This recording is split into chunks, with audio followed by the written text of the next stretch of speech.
Chapter 16. The 6 cadets trudged miserably back into the headmaster's office.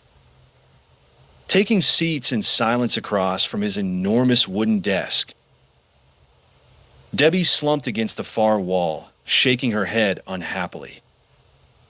Avoiding Hunk's curious glances, Commander Dork stood in front of his desk, his mouth quivering as he tried to suppress a smile. After further review of your situation, he began, "I'm very sorry to tell you cadets that," and then he spotted the object on Hunk's lap. It was a tin of some sort, a round silver tin with a silver foil cover. The headmaster stopped in mid-sentence and stared at the object held between Hunk's 2 hands. He sniffed the air. "Hunk," he said, eyes on the tin. "May I ask, what is that object in your lap?" "This?" Hunk held it up. "It's a pie tin, sir." No one else looked up at it. Everyone was too depressed and miserable. "And if I may ask, what is in the pie tin?"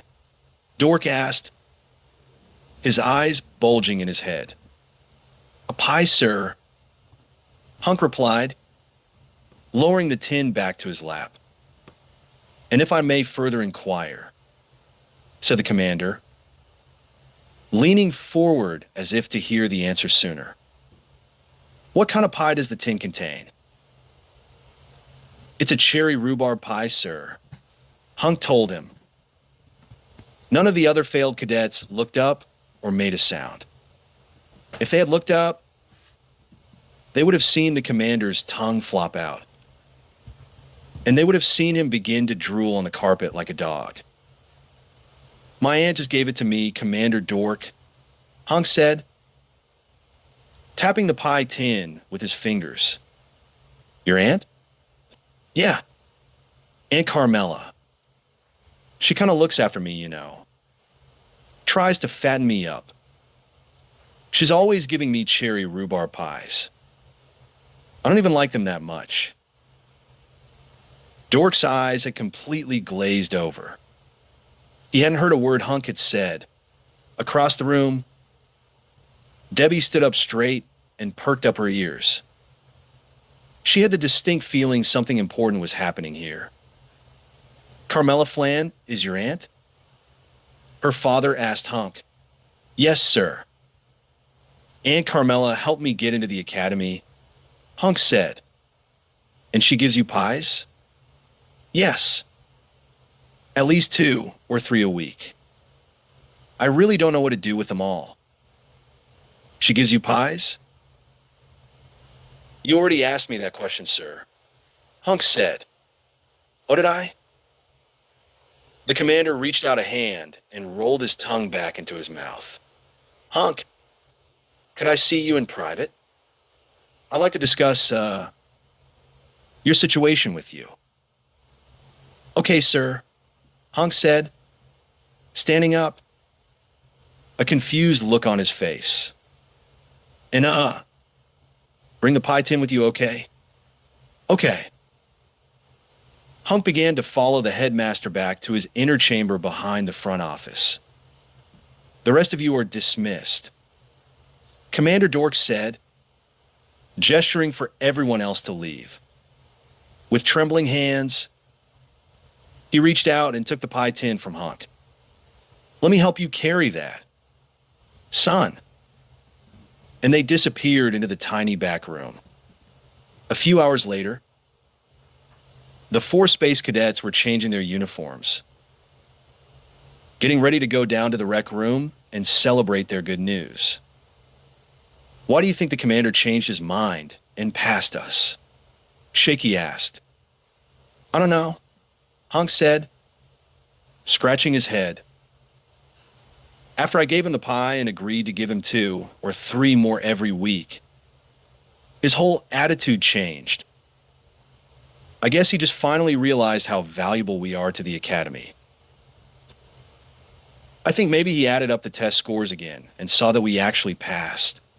Rip said, "I don't see why I failed the physical Just because I don't have a heart, Andy griped. I have a 12-valve compressor, which is much more efficient. Well, anyway, we passed, Hunk declared happily. We're all going to be space patrolmen. We're going to be heroes, just like in the comic books. The commander passed Cheesewell and Hardy too. Shaky informed them. He said he was declaring it national everyone passes this semester week.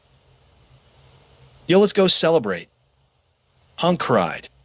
Oh, he. Andy added for no reason at all. Hey, I need a sock. Rip said, bending down and searching the floor beneath his bunk. What did you say? Hunk asked, grinning. I need a sock. Hunk socked Rip. Andy socked Hunk. Rip socked Andy. Shaky socked himself. They were happily socking each other when the door burst open and in walked Debbie Dork. Hunk, what are you doing? She exclaimed. Studying? He replied. But exams are over. Everyone has passed. She said. Yeah.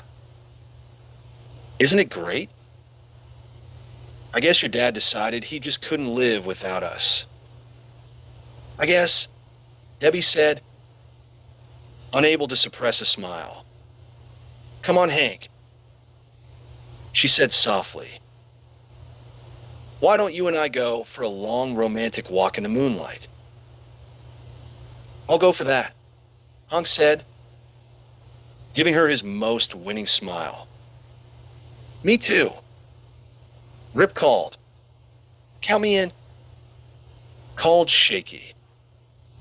Beep. 9:45.